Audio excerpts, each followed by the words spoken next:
오늘 안식일은 요즘 제가 이제 사람은 누구나 다 이제 태어나면 걷잖아요.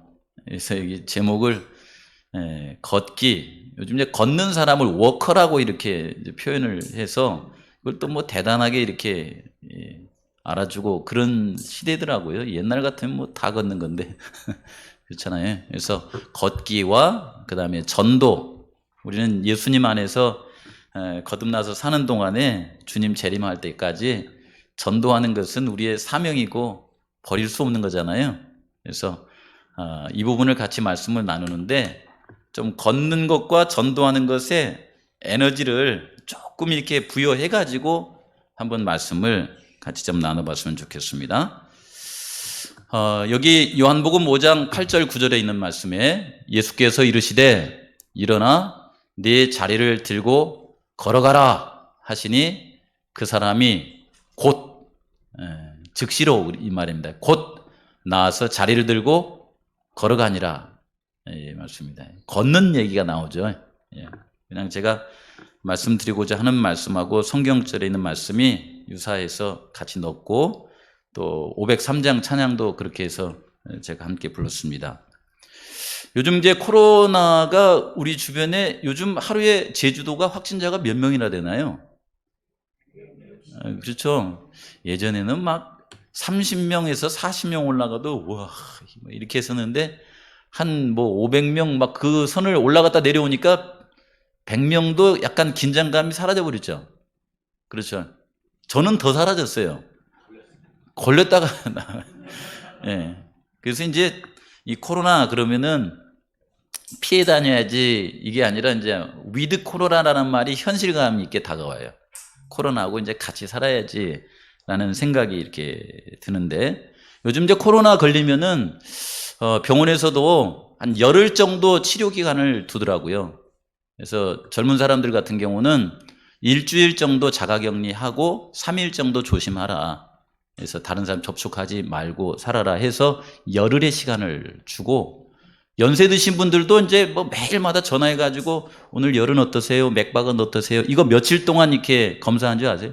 전화해가지고 일주일이에요. 일주일. 일주일 딱 이게 관리하고 일주일 동안 코로나에서 이게 맥박수나 그다음에 어떤 활력이나 이런 부분이 괜찮으면은 그분을 어떤 분으로 이렇게 여기냐면 코로나 이기신 분이다 이렇게 판정을 해줍니다. 일주일 안에 이제 뭐 어려움이 찾아오면은 이제 연세 65세 이상은 힘든 상황도 올 수 있는데 대개는 코로나로 지는율이 높아요, 완치율이 높아요. 완치율이 훨씬 높습니다. 훨씬 독감보다 더 잘 낫는 병으로 이렇게 됐죠. 제가 이제 이 말씀을 왜 드리냐면은 저희들이 이제 코로나가 걸린 지 한 시간이 몇 년 정도 이렇게 흘렀어요. 한 2년 지금까지 해서 한 반 정도 흘렀죠. 제가 여기 성산교회 와가지고 1년 그냥 조용하게 지내고 나서 그 다음부터 이제 11월, 12월 그때부터 이제 그 중국에서 우한 코로나 얘기가 나오고 그 다음에 한국 전 세계 이렇게 해가지고 한 2년 반 지금까지 온 거예요. 그러는 동안에 현대인들은 코로나 하다 보니까 이제 마음도 그다음 활동력도 이렇게 위축돼 가지고 활동력이 이렇게 저하된 겁니다. 그래서 그 부분을 말씀을 좀 드리려고 그래요. 활동력이 지금 뚝 떨어져 버렸어요. 만나던 사람도 잘 안 만나고 그다음에 그 교회 안에서도요. 예전처럼 막 전도합시다 그런 게 없어져 버렸어요, 이제. 네. 활동력이 떨어진 거예요. 봉사도 잘 안 해요. 가면 괜히 민폐를 끼칠 것 같아 가지고 안 하기도 하고 그다음에 이제 안 하다 보니까 또 이렇게 막 힘을 내 갖고 하기가 쉬워요, 어려워요? 이게 어려워져 버렸어요, 이게. 제가 이제 어머니 모시다 드리려고 광주를 가 가지고 이제 제주 협회 일로 그 지회 그 선교부 맡으셨던 주민호 목사님 만나 가지고 잠깐 했더니 주민호 목사님이 동네 그 나이 드신 분들하고 같이 이제 그 소그룹 해가지고 어디 다녀오시더라고요. 그분은 이제 평생 선교학 박사학위를 가지고서는 선교에 그냥 머리를 이렇게 그냥 마음을 다 주고 사시거든요. 그분이 같이 한참 얘기하다가 무슨 얘기를 하냐면은 요즘은 합해서도 전도하라는 얘기를 안 한다고요. 이렇게 얘기하더라고요. 부담스러워서 그런지 어쩐지는 모르지만은 이게 선교부장이 전도하십시오. 속으로 이렇게 해가지고 하십시다. 열심히 합시다. 이 얘기를 잘 안 한대요. 그러면서 이렇게 하면 안 되는데 그런 얘기를 해주시더라고요. 그런데 우리 그 성산교회가 이제 6월 달이 이렇게 되면서 뭔가 지금 같이 움직이려고 하는 그런 분위기가 있어서 저는 참 좋은 것 같아요. 언제까지 이러고 살 수는 없잖아요. 그래서 5월 달에 활동을 하려고 그랬는데 저의 불찰로 그 코로나가 이제 찾아와가지고 5월 달은 넘어가 버렸어요. 그리고 이제 6월 돼가지고 우리도 준비되어 있지만은 그 고성에 있는 그 노인당에 계신 분들이 언제 올 거냐고 이렇게 해가지고 우리도 가려고 했죠, 장로님. 그쵸? 원래 우리도 가려고 했었어요. 근데 이제 2차 저차 못 갔는데 그 노인당에서도 언제 와가지고 우리 칼 갈아줄 거냐고 해가지고 이제 그날 가가지고 같이 칼도 갈아주고 그 전날 청소도 이렇게 하고 하니까 기분이 좀 어떻습니까? 막 기분이 너무 나랄 것 같지 않아요? 예, 너무 좋죠. 예. 활동을 안 하다가 하니까 이건 하고 싶었던 것을 한 것 때문에 그런지 굉장히 기분이 좋더라고요. 근데 사실은 성산교회는요, 활동을 안 하려고 생각하면은 핑계 댈 것이 많아요, 적어요. 엄청나게 많은 교회가 저희 교회입니다. 왜냐하면 70살 넘었네, 80살 넘었네, 90이 다가오네, 막 이렇게 저렇게 해가지고 핑계대고 다 빠져나갈 수 있어요. 어느 분한테 제가 만나가지고 친구 만나가지고 얘기하면서 자기는 이제 교회에서 수석집사라고 그러더라고요. 저한테 물어보기를 이제 저의 교회죠. 너의 교회 수석집사님은 어떤 분이시니? 그랬더니 제가 그랬어요. 80살은 넘었다. 그랬더니 해가지고는 자기 교회는 70살만 넘어도 다 이제 쉬는데 80살 넘으신 분이 수석집사 한다 그러니까 놀래가지고 그냥 뒤로 나빠지더라고요. 저희 교회는 언제까지 활동해야 돼요? 예, 90살이 되고 막 이렇게 100살이 되고 해도 돌아가실 때까지 교회 나오시고 돌아갈 때까지 활동하셔야 돼요.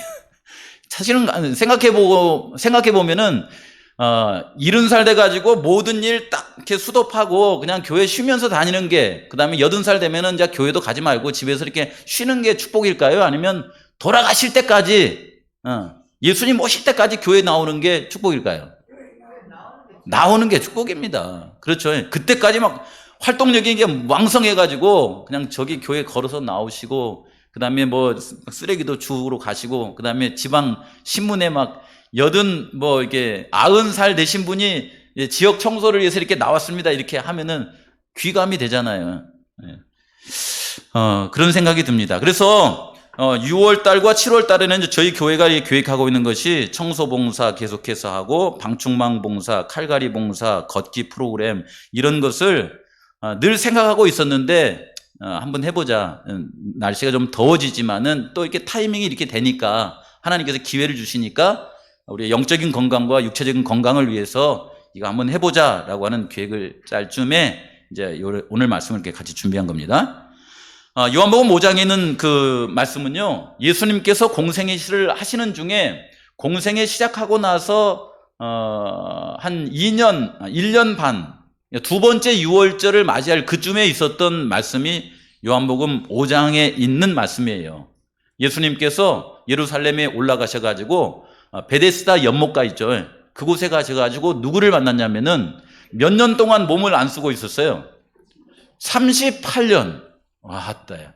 이게 38년 동안 이 사람은 수족을 못 쓰는 상태로 누가 이게 옮겨줘가지고 거기 가서 있다가 그냥 구걸이나 해서 얻어먹고 살아가는, 그리고 그 옆에 베데스다 연못이 있었잖아요.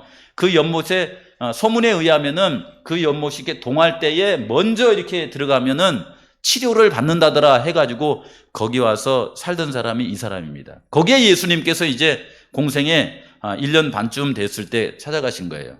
사실은 예수님께서 1년 반이 되기 전 사역을 보시면은 그다지 이렇게 이름나게 소문나게 활동하신 분들이 많이 없습니다. 이 복음 성경에 보시면은 그냥 초기 사역이에요. 초기 사역. 그것도 갈릴리에 가서 사역하기 전 단계입니다. 예루살렘에서 이렇게 있다가 침례 요한이 붙잡히고 나서 예수님이 이제 갈릴리 사역으로 이렇게 올라가시잖아요. 이 즈음이에요, 이렇게. 그 즈음에 여기를 찾으셔가지고 38년 동안 이렇게 몸을 못 쓰고 있는 이 사람을 만나서 이제 같이 얘기를 이렇게 나누는 장면이 나와요. 정국 씨 한번 눌러줘 보세요. 예. 거기에 예수님께서 이제 가셔가지고 이제 그 환자를 만나서 뭐라고 하냐면, 네가 활동하고자 하느냐? 이렇게 물어보는 거예요. 다른 말로 뭐라는 거예요? 네가 낫고자 하느냐? 이렇게 물어보는 겁니다. 38년 동안 그 움직이지 않고 살았어요. 그리고 자기는 뭐 이렇게 38년 동안 당연히 남을 도와주는 것이 아니라 도움받는 것이 당연하죠. 그렇죠. 활동하지 않는 것이 당연해요. 어쩌면 38년이라는 시간은 하나님께서 도와주시지 않으면은 인간으로서는, 사람으로서는 회복할 길 없는 그런 상태입니다. 이것이요. 그렇죠. 그런 사람에게 예수님께서 가셔서 네가 낫고자 하느냐라고 이렇게 말씀하세요. 그 38년 동안 움직이지 못했던 이 사람이 예수님께서 네가 낫고자 하느냐라고 했더니 그의 마음 가운데 어떤 마음이 일어났다고 그랬어요? 희망이 막 이렇게 솟아나왔다고 그랬잖아요. 사람들은 대개 보시면은 하나님의 말씀을 들으면 희망이 솟아납니다. 그러다가 자기 형편을 생각하면 어때요? 절망이 찾아오죠. 근데 이 사람도 마찬가지였어요. 네가 낫고자 하느냐라고 하시는 예수님의 말씀에는 뭔가 생명이 있었습니다. 그래서 그의 마음 가운데 뭔가 이렇게 나을 수 있으려나 하는 생각이 들었는데, 금세 이 사람은 누구의 처지를 생각하냐면 자기의 처지를 생각한 거예요. 뭐 이렇게 걷지도 못했고, 그런 세월이 38년이고, 그 다음에 물이 동하면은 혹시나 이렇게 하는데 다른 사람들은 막 얼른 뛰어가는데 자기는 움직일 수가 있어요, 없어요? 움직일 수가 없잖아요. 그러니까 이 사람이 뭐라고 대답하냐면은, 주여, 제 마음속에 원하기는 하지만은 저를 물이 동할 때 거기다가 옮겨줄 사람이 없습니다. 이렇게 하면서 자기 형편 얘기하죠. 그랬더니 예수님께서 그를 향하여서 여기에 있는 말씀을 하신 거예요. 예수께서 이르시되 일어나 내 자리를 들고 걸어가라 하시니 그 사람이 곧 나와서 자리를 들고 걸어가니라 했죠. 네. 제가 여기 이 말씀에다가 어디다가 빨간 글씨를 넣어놨어요? 곧. 이렇게 했죠. 곧. 이 곧이라고 하는 말을 복음서를 쓰면서 자주 사용하던 그 제자가 있어요. 마태복음, 마가복음, 누가복음 가운데 어떤 복음이 곧이라고 하는 단어가 많이 나와요? 마가복음입니다. 마가복음. 마가복음은 예수님의 막 이렇게 끊임없이 활동을 하는데 빨리빨리 활동하는 그런 대목이 나와요. 마가복음 2장에 있는 말씀에 보시면은 그 예수님께서 이제 그 갈릴리에 가셔가지고 가버나움에서 이제 어느 집에서 하나님의 말씀을 이렇게 설명하고 있잖아요. 근데 그 예수님의 소문을 듣고서 이제 친구들이 자기의 그 중풍병 걸린 친구를 이렇게 네 사람이서 메고서 거기로 오지 않습니까? 예수님을 만나게 하려고 했더니 뭐 이렇게 예수님을 사방에서 이렇게 애워싸고 있어가지고 이렇게 예수님께 접근할 수가 없는 거예요. 그러니까 친구들이 어떤 묘안을 짜내냐면은 그러면 지붕으로 내려가 보자 해가지고서는 지붕에 올라가가지고 지붕을 뜯어내고 거기를 이렇게 달아 내리잖아요. 그렇죠? 그게 딱 내려오니까 예수님께서 그렇게 자신을 찾아온 중풍병자에게 뭐라고 하십니까? 소자야, 네 죄사함을 받았느니라 이렇게 말씀하시잖아요. 그렇죠? 그리고서 이 사람에게 뭐라고 하냐면은 여기 보면 이런 말씀입니다. 내가 네게 이르노니 일어나 네 상을 가지고서 집으로 가라 이렇게 해요. 자기가 가지고 이렇게 실려왔던 이 들것을 가지고 가려면 이 사람이 어떻게 돼야 돼요? 이게 걸을 수 있어야 되잖아요. 걸을 수 있어야 돼. 네가 가지고 온 것을 가지고 집으로 가라. 그 말은 뭐냐면 일어나 걸어가라. 그 말하고 똑같은 거예요. 그랬더니 마가는 뭐라고 하냐면 그가 곧 이렇게 나와요. 그가 곧 상을 가지고 모든 사람 앞에서 나가거늘 말씀을 통하여서 곧 이 사람이 일어나 걷게 되어서 나갔다. 이 표현을 마가가 씁니다. 근데 여기 요한복음에도 요한이 이 말씀을 써놓은 거예요. 곧 나와서 자리를 들고 걸어가니라. 이렇게 말씀이 나와 있습니다. 이 말씀은 여기서만 나온 것이 아니라 예수님께서 공생애를 시작하기 1년 반 때쯤에서도 이 말씀이 나오는데 또 갈릴리 사역을 시작하면서도 이 말씀이 나오고 또 예수님께서 이제 하늘 부활 승천하셔가지고 복음의 사명을 이제 제자들에게 맡겨줬잖아요. 제자들에게 맡기고서 사도행전의 역사가 진행되는 동안에 이와 유사한 말씀이 사도행전 몇 장에 나옵니까? 사도행전 3장에 나와요. 3장에. 여러분 사도행전 3장에 가서 보시면 사도행전 3장에 이 사람은 누구냐면 태어날 때부터 안전뱅이가 나와요. 태어날 때부터 안전뱅이. 이 사람이 성전 미문에서 이 성전 미문에서 이제 늘 구걸하면서 이렇게 살아갑니다. 그런데 예수님의 제자 가운데 베드로와 요한이 그 성전에 가기 위해서 올라오는데 그 늘 하던 이게 방식대로 베드로와 요한이 올라오니까 이렇게 쳐다보는 거예요. 이렇게 쳐다보는데 뭐 달라는 거예요? 뭐 좀 주세요라고 하는 그거 있죠. 그 눈빛 있잖아요. 눈빛. 그렇죠. 근데 베드로와 요한은 이제 예수님 안에서 거듭나고 또 하나님의 예수님이 주신 그 복음 전도의 사명을 가지고 이렇게 살던 그런 그 뜨거운 때잖아요. 이렇게 가만히 보고서 이렇게 달라고 하는데 뭐 달라고 하는 것 같아요? 예? 뭐 달라고 하는 것 같아요? 돈 좀 주세요. 그렇게 보이잖아요. 이렇게. 그러니까 베드로와 야고보가 이렇게 가만히 보더니 베드로가 뭐라고 하냐면은 나한테는 뭐가 없다? 금과 은은 없지만은 내가 있는 것으로 네게 말하노니 뭐라고 해요? 나사렛 예수 그리스도의 이름으로 일어나 걸어라 이렇게 일어나 걸어라 이렇게 하니까 태어나가지고 한 번도 걸어본 경험이 없던 이 사람이 어떻게 해요? 일어나 걷게 된 거예요. 거기에도 이 단어를 쓸 수 있는 곧 일어나 걷게 되는 역사를 사도행전 3장에도 우리에게 주시는 것을 볼 수가 있습니다. 여기서 우리가 잠깐 생각해 보는 것은요, 요한복음 5장에 예수님께서 38년 된 병자를 이렇게 일으켜 세울 때에 그 전 요한복음 1장, 요한복음 2장, 요한복음 3장, 요한복음 4장에 있는 말씀에 보시면은 공간복음서에서는 그렇게 하지 않았는데 사도 요한은 예수님의 신분에 대해서 거듭해서 반복적으로 얘기합니다. 예를 들어서 요한복음 1장 침례 요한이 예수님께 침례를 주는 그 즈음에 가지고 예수님께서 자신에게 나오니까 그분을 가르쳐서 뭐라고 해요? 요한복음 1장 29절에 보라 세상 죄를 지고 가는 하나님의 어린 양이로다 이렇게 하고서는 그 예수님의 신분을 이렇게 딱 드러내잖아요. 저분은 우리의 죄를 지기 위해서 오신 하나님이 보내신 어린 양이다 이렇게 얘기를 합니다. 침례 요한이 예수님이 어떤 분이신가에 대해서 확실하게 얘기를 하지 않습니까? 그렇죠. 그런가 하면 요한복음 2장에 가서 보시면은 어떤 대목이 나오냐면 예수님께서 이제 첫 번째 맞이하는 그 6월절쯤 돼가지고 성전에 올라가셨어요. 그 성전에 올라가셔서 성전을 정결케 하는 것입니다. 성전은 우리가 이렇게 어떤 곳이냐면은 성전에서 이렇게 제사장들이 오랫동안 제사 의식을 하다 보니까 성전은 어떤 곳이냐? 내가 밥 먹고 사는 곳이다. 성전은 어떤 곳이냐? 이렇게 제사 물품 팔아가지고서 이윤을 남기는 곳이다. 막 이렇게 생각이 돼가지고 거룩해야 될 그 성전을 자기의 입속을 채우는 성전으로 이렇게 바꿔가지고 사는 거예요. 그러니까 예수님께서 이건 아니다 이렇게 하고서는 성전을 정결케 하는 일을 하시잖아요. 이렇게 하시면서 예수님께서 그분의 신분에 대해서 이렇게 얘기할 때 뭐라고 하시냐면 요한복음 2장 19절에 보시면 너희가 이 성전을 헐라 내가 사흘 동안에 일으키리라 라고 하는 말씀을 통하여서 그분의 사명을 말씀하십니다.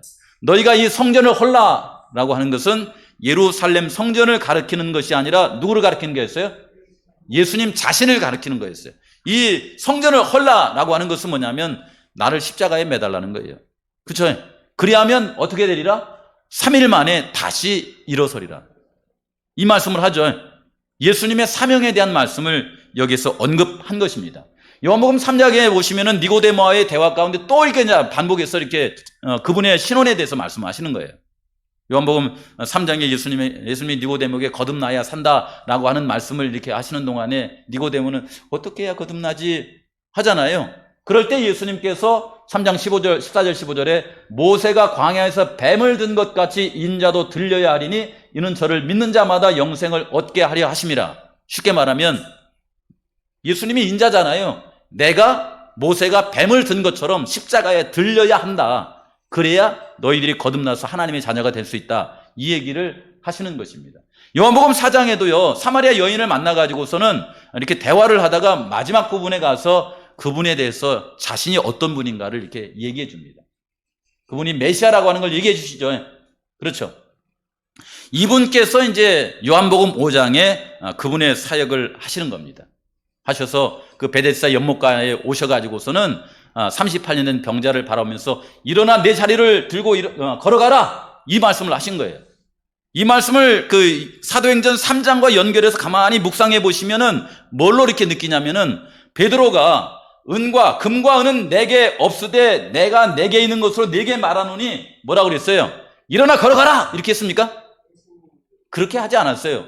나사렛 예수 그리스도의 이름으로 명하노니 이렇게 했습니다.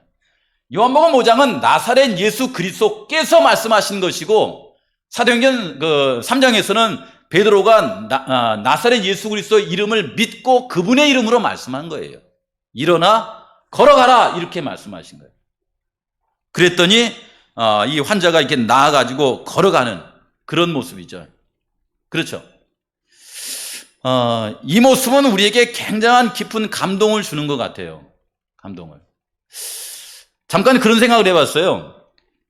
이 베드로와 요한이 성전에 올라갈 때에 태어나면서부터 이제 말하자면 구걸하고 이렇게 살았던 이 병자가, 이게 구걸하는 사람은 본능적인 눈빛이 있잖아요. 그거 아셔요? 본능적인 눈빛. 여기 가만히 있다가 발자국 소리가 떠벅떠벅 나면 어떻게 해요? 내 수입원이 오는구나, 이렇게 생각할 거 아니에요. 나에게 돈 줄 사람이 오는구나, 이렇게 생각할 거 아닙니까? 그리고 딱 쳐다볼 때에 내가 너에게 뭘 도와줄까라고 하는 눈빛으로 쳐다볼까요? 뭐 좀 주실래요? 이렇게 쳐다볼까요? 눈빛 자체가. 애들이 이렇게 태어나가지고 이렇게 있다가 엄마가 오면은 어떻게 쳐다봐요? 이렇게. 엄마 젖 주세요, 이렇게 쳐다보잖아요. 이렇게. 그런 것처럼 구걸하던 이 사람도 누가 이렇게 오니까 어떻게 쳐다보는 거예요? 이게 구걸을 하는 눈빛으로 이렇게 쳐다보는 거죠. 이것도 습관이 될까요? 습관이 들까요? 이거 습관이 듭니다. 이거 습관이 들어요. 우리 재밌으라고 제가 이게 말씀을 잠깐 드리면은, 목회자로 살아가면은 주고 싶은 눈빛이 더 많을까요? 받고 싶은 눈빛이 더 많을까요? 역시 우리 홍 장로님은 목사님들 편에서 참 얘기를 잘해 주세요. 근데 친구가 하는 말이, 내가 평생 신앙하면서 목사하고 다니면서 밥을 얻어먹은 적이 없다는 거예요. 늘 뭐 했어요? 대접을 받은 거예요. 이게 대접이라고 하니까 대접이지, 이 안진뱅이 입장에서는 뭐 한 거예요? 이거 내가 목사니까 대접받았다는 표현을 쓰지, 안진뱅이 같은 입장이면 뭐 한 겁니까? 구걸받은 거예요, 이게. 그렇죠. 이게 쳐다보면은 내가 줄 걸 먼저 생각해요? 받을 걸 먼저 생각해요? 우리 이제 장로님하고 이제 같이 식당에 저하고 같이 가면은, 오늘은 당연히 누가 사는 걸로 생각해요? 강 장로님이 사는 걸로 생각하지 제가 살 걸로 생각해야 안 해요. 이게 또 습관이 되더라고요. 근데 이제 우리 홍길래 성도님께서 요 몇 주간 지금 제가 모시러 가면은 꼭 집에서 뭘 갖고 나오시는 거야. 집에서. 어제는 상추 갖고 나왔죠. 오늘은 뭐 갖고 나오셨어요? 오늘은 또 감자를 갖고 나오신 거예요. 이게 지난주에는 또 뭐 상추가 연하게 올라왔다고 연한 상추를 또 뽑아 갖고 나온 거야. 제가 이렇게 차를 딱 타고 가다가 거기 앞에 딱 서요. 그러면 제가 우리 홍길래 성도님들을 먼저 보겠습니까? 아니면 뭘 들고 있나? 이게 오늘은 뭘 들고 있나? 뭘 더 먼저 보겠어요? 손을 더 먼저 보는데, 이게 사람이 습관이 무서워요, 이게. 그래서 딱 이렇게 보니까 예전에는 이제 그 연한 상추를 이렇게 뜯어가지고서는 이걸 5번을 씻었다고 하면서 저한테 주면서 집에 가서 쌈 싸 먹으라고, 쌈 좋아하시니까 이게 주는데 얼마나 기분이 좋은지요. 근데 어제 저녁에 또 갔는데, 어제도 가니까 뭔가 봉지가 들려있어. 근데 제 마음속에 저건 장춘희 집사님을 주려나, 한 장로님을 주려나, 또 누굴 주려나, 이렇게 생각해야 되는데, 그냥 나도 모르게 무슨 생각을 하고 있어요? 저거 나 안 주려나? 이 생각을 하고 있다니까요. 제 마음속에 그게 생긴 거예요. 근데 오늘 아침에 가니까 또 들고 있는 거예요, 이게. 또 들고 있는데, 이게 종지가 요만한 거 하나 하고 좀 작은 게 2개를 들고 있었어요. 2개를. 그러니까 큰 거하고 작은 걸 들고 있었던 거예요. 이게 오늘도 뭘 들고 있는데 저 중에 어느 것이 날 줄라나 이렇게 생각했는데, 작은 걸 원하겠어요? 큰 걸 원하겠어요? 내가 솔직하게 제 마음을 그냥 알려주는 거예요. 큰 걸 날 주면 좋을 텐데, 이 생각이 탁 드는데, 들어왔는데 제가 외면을 했어요. 외면을. 오늘은 제가 탐 안 내야지. 하고 이렇게 가만히 있으면서 못 본 체하고 있었더니 얘 뒤에서 요건 목사님 먹으라고 하면서 감자를 졸여가지고서는 이 감자가 얼마나 좋은지 이거 목사님 드시라고. 근데 큰 거 줬을까? 작은 거 줬을까요? 큰 거 준 거. 기분이 좋아, 안 좋아요? 그 뒤에는 표현 안 할게요. 그 이제 장춘 집사님 가가지고 또 얼마나 이렇게 자매처럼 이렇게 지내지더라고요. 또 주면서 밥 먹다가 앞서가지고 힘 빠지면 안 되니까 이거 갖다 드시라고 이렇게 주는데, 아유, 그렇죠. 제가 이 설명을 한 것은요, 살아가면서 우리 성도님들은 뭐 저는 이제 하도 받았으니까 받는 거 자꾸 생각하는데, 누구 만나면 주고 싶어요? 받고 싶어요? 받고 싶죠. 그렇죠. 야, 근데 사람이 그리스도인으로 살아가면요, 또 우리가 하나님을 믿는 백성으로 살아가면은, 지난번에 우리 칼 갈아줬잖아요. 사실 이 장로님이 이제 겸손해가지고 말을 안 했는데, 그 뭐 저기 나이 드신 분들한테 뭐 받아먹을 것이 있다고 치킨을 제가 보니까 한 20만 원짜리 산 것 같아요. 그날 나눠준 게 한 20만 원짜리 돼요, 그게. 그죠? 대답을 안 해요. 그러니까 그분들한테 이렇게 주는데, 제가 그거 뭘 봤냐면요, 우리 그 강장님도 그렇고 한장님도 그렇고 이렇게 우리 그 성산교회 성도님들이 이 그 서귀포 지역, 아니 그 제주 전체 지역 가운데서 성산교회는 부모 서열로 보자면은 자식 같은 입장입니까? 부모의 입장입니까? 성산교회는. 이 부모는 늘 자식을 보면 뭐 하고 싶어요? 이렇게 자꾸 주고 싶은 마음이 있어요. 이렇게 받는 마음이 아니라. 저희 어머니가 이제 어제 가셔가지고 근데 어제 저녁에 전화가 왔고 뭐라고 하냐면은, 이건 경사입니다. 그래서 말씀드릴게요. 좀 미안한 얘기도 하지만은, 저희 아버지가 이제 요양 등급을 저희 아버지도 받았어요. 저희 어머니도 받고, 그러니까 두 분이 다 받은 거예요. 이게 두 분이 다 요양 등급 4등급을 받으면은 한 사람당 일주일에 4일인가를 2시간 반을 와서 봉사를 해줘요. 이게 청소도 해주고 먹을 것도 챙겨주고 이렇게 해줘요. 근데 어머니 혼자 있을 때도 그렇게 했지만 둘이 돼버리니까 어때요? 시간이 더 늘어난 거잖아요.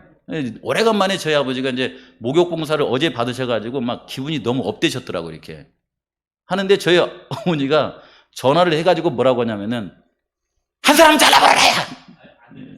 한 사람은 잘라버리라는 거야. 두 사람이 오니까 너무 많다는 거야. 한 사람은 자르래. 그래서 왜요 도대체? 그러니까 뭐라고 하냐면, 돈 든다고. 그게 엄마 마음인 거야. 그 이제 부모님이 이렇게 요양 등급 받을 때에 총 그 액수는 한 사람당 대충 이렇게 보면 한 7, 80만 원 듭니다. 근데 그 가운데 6%를 제가 부담해요. 보험공단에서 나머지는 되고. 그러니까 6%면은 계산해 보니까 5주 있을 때가 한 6만 2천 원 나오더라고요. 그 요양비하고 목욕비하고 해가지고. 근데 부모는 자식한테 줄 때는 100만 원도 안 아깝게 주더니 자식이 돈 쓴다고 하니까 6만 원이 아까워가지고 뭐 하라고 그래요? 한 사람 잘라내는 거야. 왜요? 그랬더니 네 돈 든다고. 부모는 이렇게 두 눈에 흙이 가기 전까지는 이 마음을 못 버리는 것 같아요. 그렇죠? 성산교회는 어떻습니까? 우리는 보니까 제주 지역에서는 부모의 마음을 가지고 있는 교회 같아요. 그래서 어느 교회 힘들다고 그러면 주고 싶고, 또 원주교회 뭐 한다고 그러면 조금이라도 뭐 많이는 아니라도 조금씩 나눠주고 싶잖아요. 그렇죠? 그런 교회가 저희 교회 같아요. 참 아름다운 마음인 것 같은 생각이 듭니다. 그래서 여기 그 장면을 생각하면서 예수 그리스도의 이름으로 주는 베드로, 그 다음에 거기 앉아가지고 받는 그 태어나면서부터 안전뱅이로 살았던 이 사람, 근데 만나가지고 예수님의 이름으로 해서 줘서 좋고, 또 예수님의 이름으로 받아서 건강이 회복되는 그런 모습을 통해서 회복되는 모습을 봐서 좋고, 참 좋은 모습이죠. 이런 게 복음의 어떤 그 활동성이 우리 교회 안에 또 이제 6월, 7월 지나면서 이렇게 가득 찼으면 좋겠어요. 이게 어떤 모양으로든 간에 성도들 간에 서로 이렇게 나누고, 뭐 줄 수 있으면 받을 수 있는 거잖아요. 그렇죠? 이렇게 서로 주고받고, 그 다음에 우리 지역사회를 위해서 청소도 하고, 칼도 갈아주고, 방충망도 해주고, 또 이렇게 뭐 이렇게 치킨도 나눠주고 하면서 또 주고받고, 이렇게 하면서 우리는 누구의 마음을 가졌다? 예수님의 마음을 가진 사람, 금과 은은 없지만 예수 그리스도의 이름으로 너희들에게 나눠주고 싶다라고 하는 그런 마음이 우리의 마음속에 있었으면 좋겠어요. 제가 성경 여기 부분을 이렇게 딱 이렇게 보다가 무슨 말씀 봤냐면요. 요한복음 3장 16절, 그 다음에 사도행전 3장 16절 이렇게 연결해서 생각해 봤어요. 먼저 사도행전 3장 6절에서 10절에는 말씀 이 부분을 그 베드로가 이렇게 치료하는 대목을 이렇게 있었을 때 이 부분 한번 봐보세요.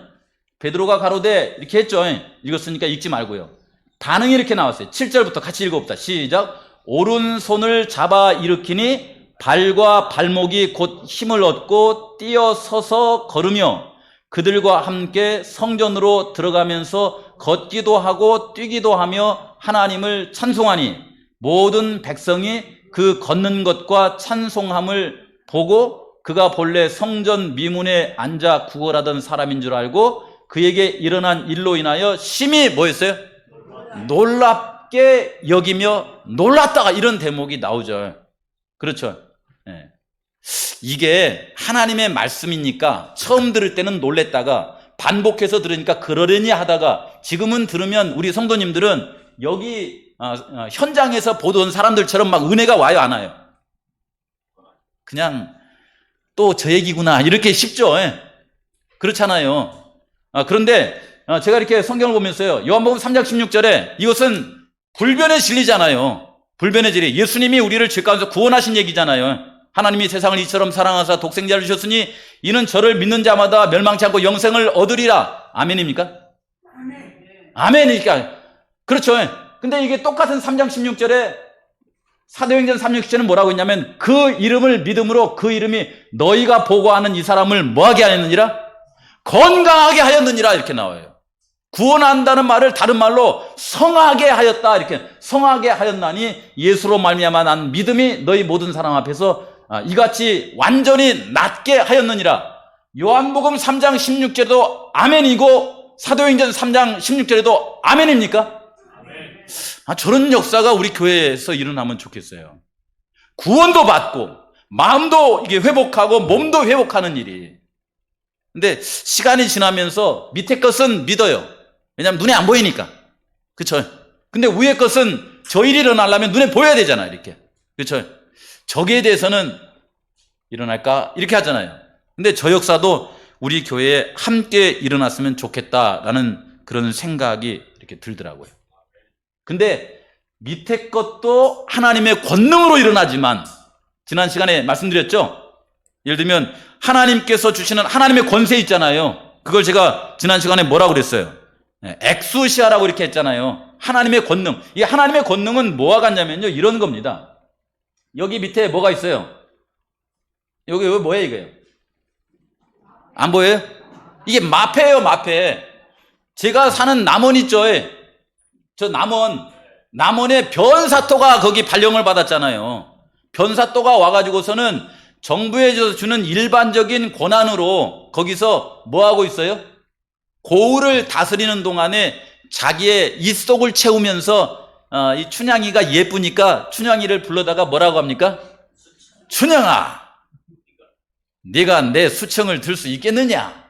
이렇게 말하니까 춘향이가 그 수청을 받아들여요, 안 받아들여요? 저는 그걸 뭐라고 합니까? 그 사랑하는 사람을 정인이 있사옵나이다. 정인이 있사오니 어찌 제가 사또의 수청을 들 수 있으리까? 이렇게 하니까 이 사또가 무슨 힘을 빌려가지고서는 수청을 들게 만드는 거예요? 권력을. 그걸 두나미스라고 표현할 수 있습니다. 여기에서는요. 여기야. 원수의 능력. 변사또가 가진 능력 있잖아요.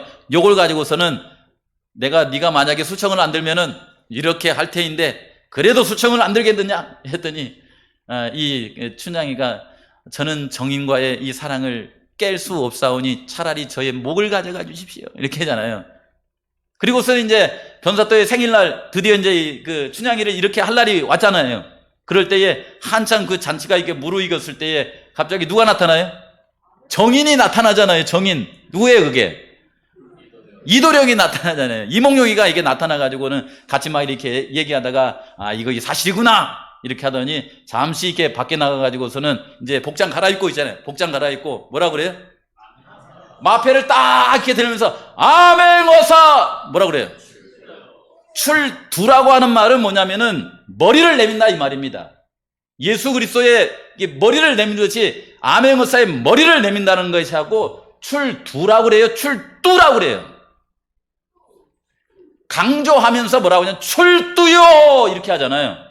또 다른 말로 아멘거사 출도요 이 말은 뭐냐면은 자기의 신분을 드러내는 거예요. 이게 뜻이. 그래서 출도요 이렇게 하지 않고 뭐라고 해요?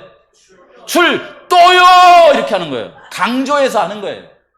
여기에 권세는 뭐냐면은 아멘거사 출두요 출도요 이렇게 하는 거예요.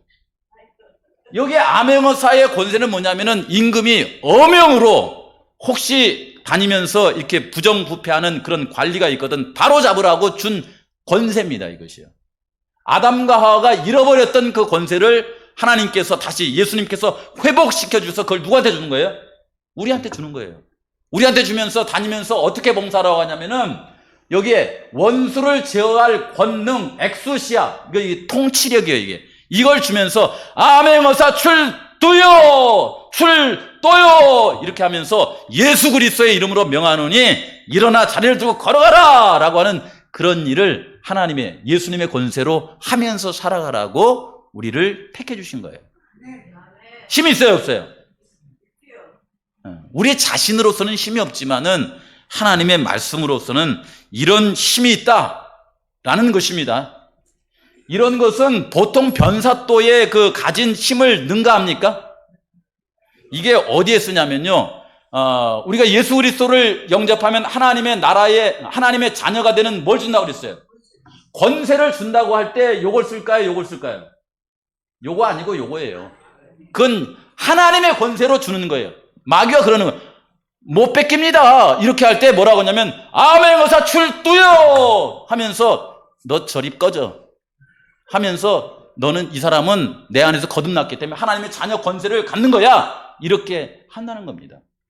혹시 이제 마귀가 들어가지고 막 고생하는 사람 있잖아요. 그런 사람 갔을 때에 참여하면서 이게 기도하잖아요. 예수 그리스도의 이름으로 명하오니 할 때에 사단이 안 나가려고 막 발악을 하잖아요. 이렇게. 그럴 때에 예수님의 권세로 아멘거사 출두요 이렇게 하는 것처럼 하나님의 어명으로 말하는 거예요. 마귀야 가거라. 그러면 마귀가 하나님의 권세에 이길 수가 없대요. 그런 힘으로 우리가 활동을 하는 것입니다. 그러니까 대단하죠. 그래서 우리 성산교회가 이제 6월, 7월 이렇게 같이 활동을 하면서 그런 마음으로 우리 성도님들이 이렇게 활동하며 살았으면 좋겠습니다. 마지막 잠깐 말씀드리고 그냥 끝낼게요. 걷기에 대해서 말씀을 드리려고 그래요. 우리 성도님들이 건강하게 살았으면 좋을 것 같아가지고 또 얘기하는 거야. 여기 서양 속담에 이런 말이 있답니다. 이렇게 나왔어요. 여기 이게 뜻이 뭐냐면은 걷다 보면 어떻게 돼요? 문제가 해결되어진대요. 걷다 보면. 이게 우리 성도님들이 문제를 끌어안고서 이거 이렇게도 안 되고 저렇게도 안 되는데 이렇게 할 때에 예수님의 이름으로 일을 해보시라는 거예요. 걸어보시라는 거예요. 칼갈이도 해보시고 뭐 이렇게 방충망도 갈아줘 보시고 이렇게 일을 하라는 것입니다. 근데 이렇게 활동을 하다 보면 활동을 하다가 뭐가 돼요? 문제가 해결돼 버리는 거예요. 그런 일들을 많이 볼 수 있다는 것입니다. 그래서 걷다 보면은 마음의 짐도 해결되고 걷다 보면 육신의 질병도 해결되고 걷다 보면 우울증도 낫는데요. 근데 희한하게 안 걷는다는 거죠. 그 다음에 두 번째 보시면 히포크라테스는 걷기는 인간에게 가장 뭐한 거라고 그래요? 좋은 약이다 이렇게 표현했어요. 그리고 이제 이광학 교수는 대자에는 종합병원이요 당신의 두 다리는 의사라고 이렇게 했고 우리가 좋아하는 화이트는 뭐라고 했을까? 여기 보니까 무활동은 가장 큰 질병의 원인이 된다. 이렇게 하면서 운동은 피의 순환을 촉진시키고 고르게 해주지만 게으름은 피를 자유롭게 순환하지 않게 하고 생명과 건강에 매우 요긴한 변화가 일어나지 않게 한다. 해서 무활동으로 살아가는 것이 아니라 걸으라는 것입니다. 걸어. 예? 활동을 하라는 거예요. 영적으로도. 칼도 갈아주고 방충망도 갈아주고 그죠? 지역 청소도 해주고 함께 걸어도 다니고 그러는 동안에 우리 몸에 폐에서 이렇게 그 산소 순환이 이렇게 잘 되고 또 혈액 순환이 잘 되면서 흔히 있는 영적인 문제들을, 건강의 문제들을 해결할 수 있다라고 하이픈이 얘기를 하고 있는 거예요. 그쵸? 그래서 우리 성도님들께서 이 일을 위해서 함께 힘쓰시고 6월달, 7월달 하나님 안에서 멋지게 그렇게 활동하시면서 일어나 걸어라 이렇게 하는 것처럼 활동하시면서 행복하게 사시기 바랍니다. 여기서 마치겠습니다.